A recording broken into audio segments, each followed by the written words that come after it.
vont vous livrer leur témoignage et j'espère que ça donnera l'envie à certains d'entre vous de devenir aussi parrain et marraine.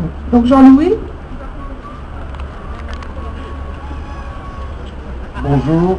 Mais avant de commencer, je vais vous montrer quelque chose. Voilà. Ça va aller très vite.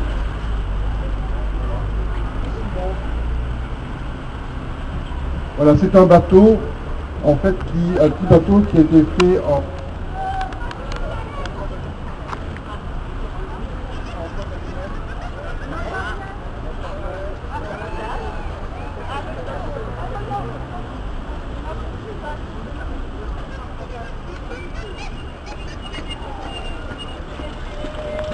Ok. Donc, c'est un petit bateau qui a été fait en bois d'allumette et en pince à linge.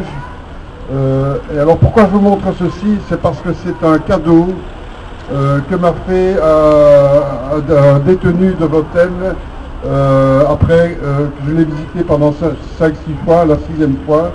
Bon, il m'a remis ce cadeau qu'il a patiemment élaboré dans ses heures vides, on peut le dire, de Vautème.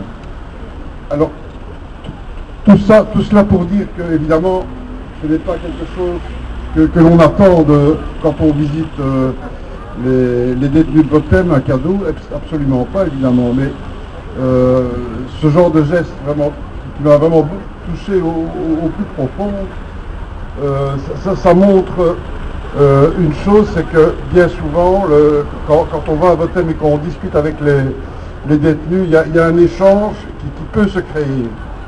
Et c'est la preuve de la reconnaissance qu'ont ces personnes lorsqu'on vient les visiter.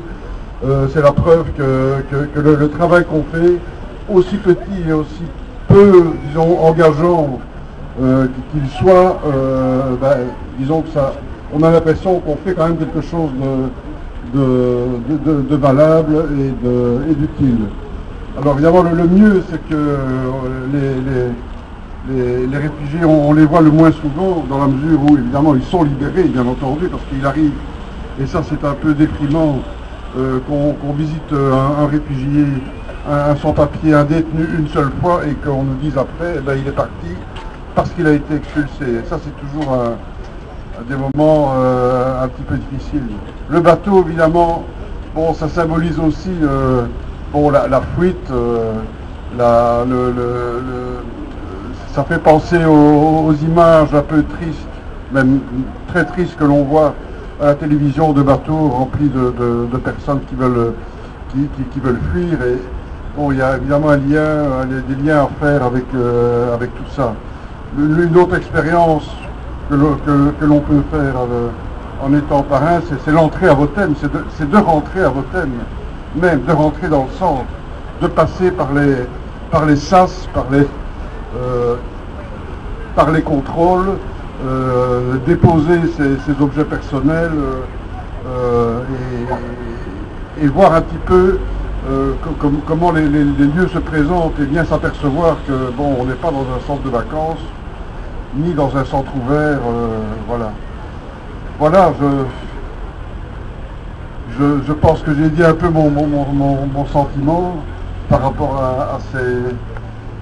à mon expérience, et je pense qu'il y a une autre personne qui a d'autres choses à dire, d'autres expériences à transmettre. Voilà. Bravo.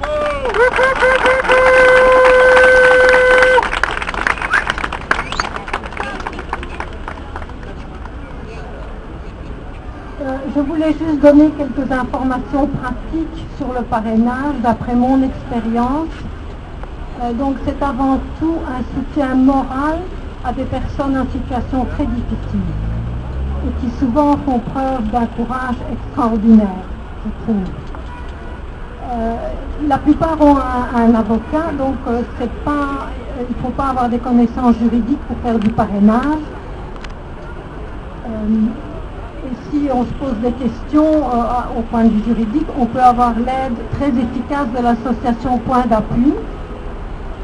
En pratique, le parrain peut apporter des petites aides matérielles, s'assurer que le filleul peut téléphoner, donner des adresses pour des soins médicaux à la sortie, en Belgique comme en Europe. Ça m'est arrivé de transmettre des objets personnels parce que personne de l'entourage ne pouvait venir en visite à Rotten, prêter des livres, des choses comme ça. Et chaque parrain fait en fonction de ses disponibilités.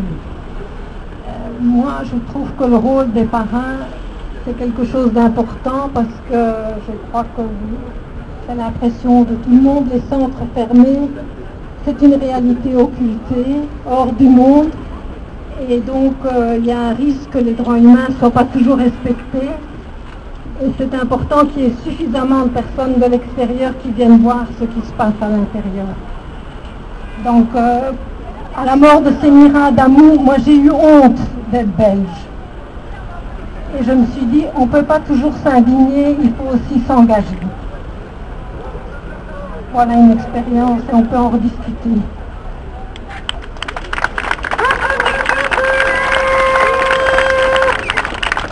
Voilà, donc notre manifestation va démarrer.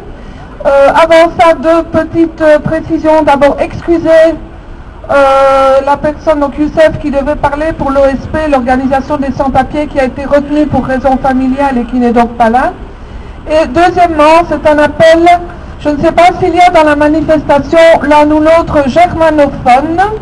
Si c'était le cas, il faut venir me trouver parce que la télévision germanophone sera là à voter, mais voudrait bien éventuellement l'interview d'un germanophone. Voilà.